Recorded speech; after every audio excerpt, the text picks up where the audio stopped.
From the gun, it's Brady. And he takes it in. Touchdown, Jacksonville. A 5-yard touchdown run. And the Jags take advantage of field position on the turnover to cash this one in.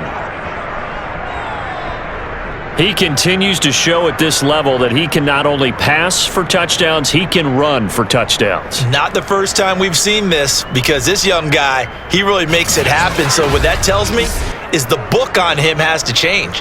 You've got to now plan for those legs.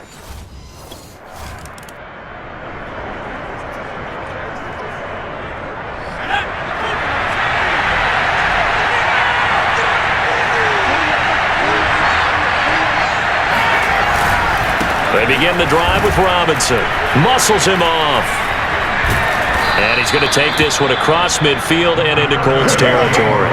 73 yards for him on the ground now, as he has been terrific here this afternoon.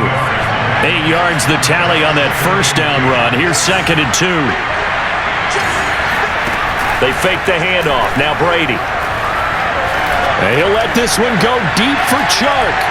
Man, it's caught at the 6-yard line. Touchdown, Jaguars. Well, we saw this plenty last year in college. He loved to take his shots downfield, and that throw, that was a thing to behold there. And as that ball was hanging in the air with the receiver streaking downfield to meet it, here in the stadium, you could just sense the crowd thinking, oh no! And their worst fears were realized.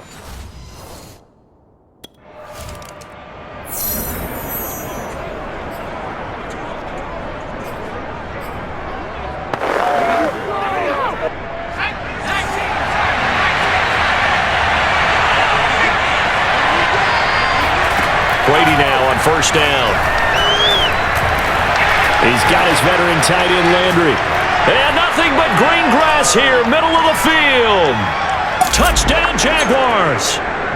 Carter Landry, 82 yards. And the Jaguars are an extra point away from taking the lead. I tell you, for a defender, that's got to be a scary sight, seeing a big man like this with a head of steam behind him as he makes that catch and then turns upfield. Yeah, normally when you talk about tight ends, you immediately begin talking about them rumbling down the field. But to me, he was pretty well gliding downfield there. Very athletic for a big man, and he takes this one all the way to pay dirt.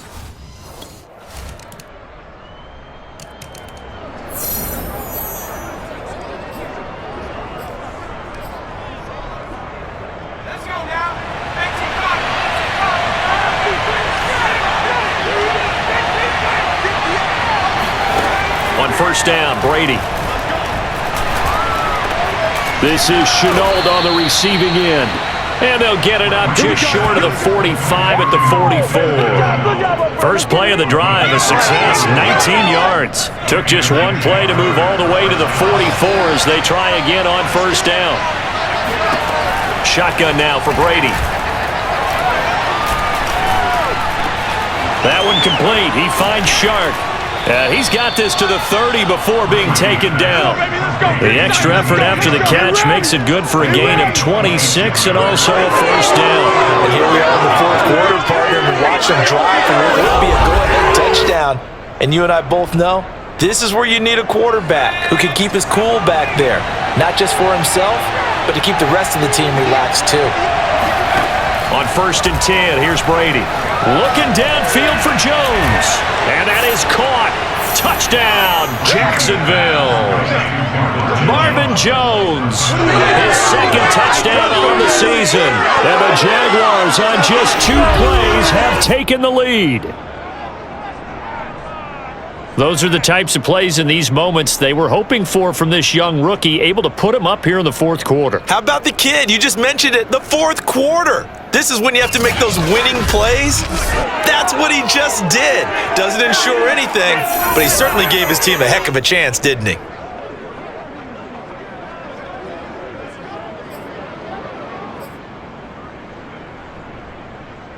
So here we go now as the Jaguars will go for 2. Brady's going to look to throw.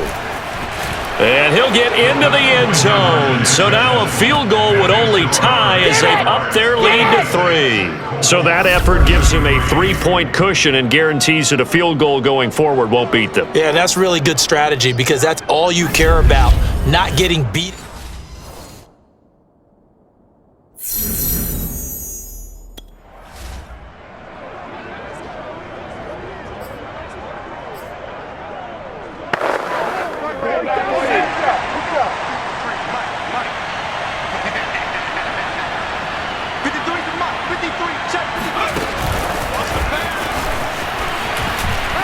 And he's got room. And now off to the races down the right side. Touchdown, Jaguars. Well, we have seen some rookie running backs come in and have a big impact year 1. And this guy would certainly fit that bill, as that was one heck of a run there. And how about the situation that we're in right now? Because this is the 4th quarter. So you know there's some tired legs out there on defense and probably some tired minds as well trying to chase guys around for 4 quarters. But this is where conditions.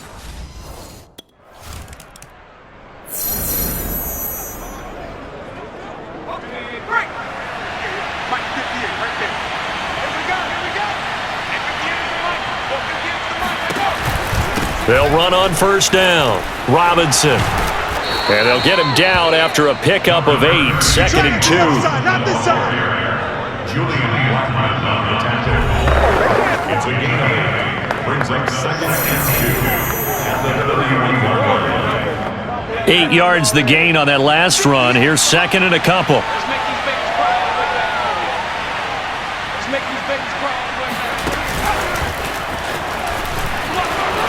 Finding room to the 20 and running with power here. And he's all the way down to the 13-yard line.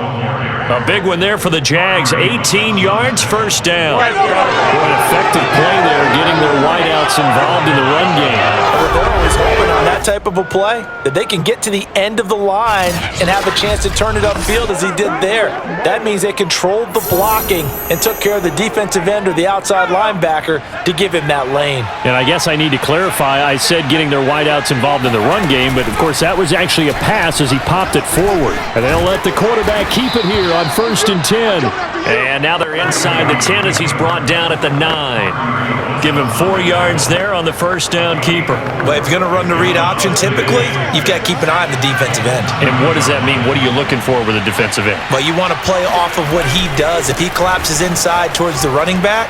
And he will get this into the end zone for a Jaguar touchdown.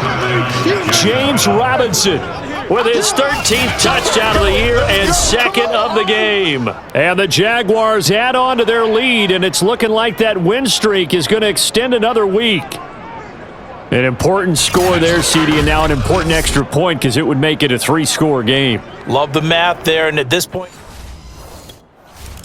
next gen.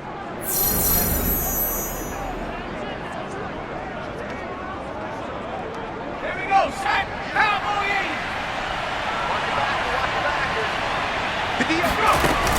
On 1st down, it's Robinson. 5 yards is the tally on 1st down. That brings up 2nd and 5. I have to chuckle to myself a little bit, Brandon, because right now I could be in that huddle with that offensive line. I know exactly what they're saying.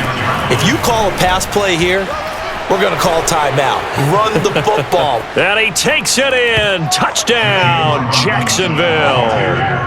James Robinson, 26 yards. And the Jags sure look like they're going to be moving to 8-1 as they add on to their lead. Well, there's just about a minute left in this game, and they're still taking it into the end zone. And you know they could have taken a knee there, but they decided to play this one all the way out. A big offensive explosion helped leading them to victory, and the defensive guys, they're just saying, hey, put those points up every week, we'll just keep winning. They will gratefully accept them, won't they? It makes their job that much easier when they're scoring that many points, allows them to play with a totally different style and a different flow. So for the Jaguars, they're setting themselves up as a major contender as they move to 8-1 now on the year. And they'll return home next week to take on the San Francisco 49ers. Meanwhile, for Indianapolis, bottom line, we didn't deserve to win that game. We'll take it, but we can't afford to have another first half that bad again.